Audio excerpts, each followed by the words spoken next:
భారత రాజ్యాంగ దినోత్సవాన్ని పురస్కరించుకొని గుంటూరులోని అంబేద్కర్ విగ్రహానికి మాజీ మంత్రి అంబటి రాంబాబు పూలమాల వేసి నివాళులర్పించారు. జగన్ సీఎం అయ్యాక విజయవాడ నడిబొడ్డున అంబేద్కర్ స్మృతివనం ఏర్పాటు చేస్తే కూటమి ప్రభుత్వం దాన్ని తొలగించే ప్రయత్నం చేస్తోందని ఆరోపించారు. విజయవాడలో అంబేద్కర్ విగ్రహం ఉండడం కూటమి ప్రభుత్వానికి ఇష్టం లేదని, అందుకే స్మృతివనంలో సరైన వసతులు లేకుండా చేస్తున్నారని అన్నారు. అంబేద్కర్ స్మృతివనాన్ని పరిరక్షించాలని వైసీపీ పోరాటం చేస్తోందన్నారు అంబటి రాంబాబు. డాక్టర్ బిఆర్ అంబేద్కర్ జోహార్, డాక్టర్ బిఆర్ అంబేద్కర్ వర్ధిల్లాలి వైఎస్ఆర్ కాంగ్రెస్ పార్టీ, వర్ధిల్లాలి వైఎస్ఆర్ కాంగ్రెస్ పార్టీ. ఈ రోజు భారత రాజ్యాంగ ఆమోద దినోత్సవాన్ని పురస్కరించుకొని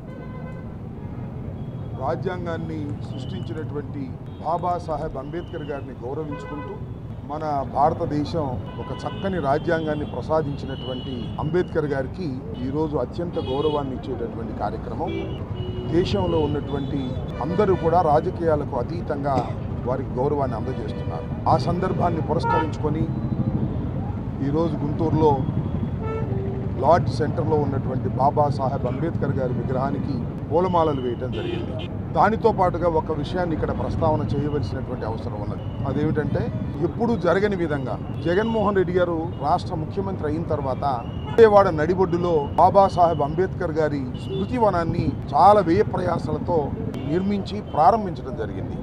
ఆ స్మృతివనం జగన్మోహన్ రెడ్డి గారు అధికారం కోల్పోయిన తర్వాత చంద్రబాబు నాయుడు గారి ప్రభుత్వం అధికారంలోకి వచ్చిన తర్వాత ఆ స్మృతివనాన్ని నెగ్లెక్ట్ చేస్తున్నారు కావాలని.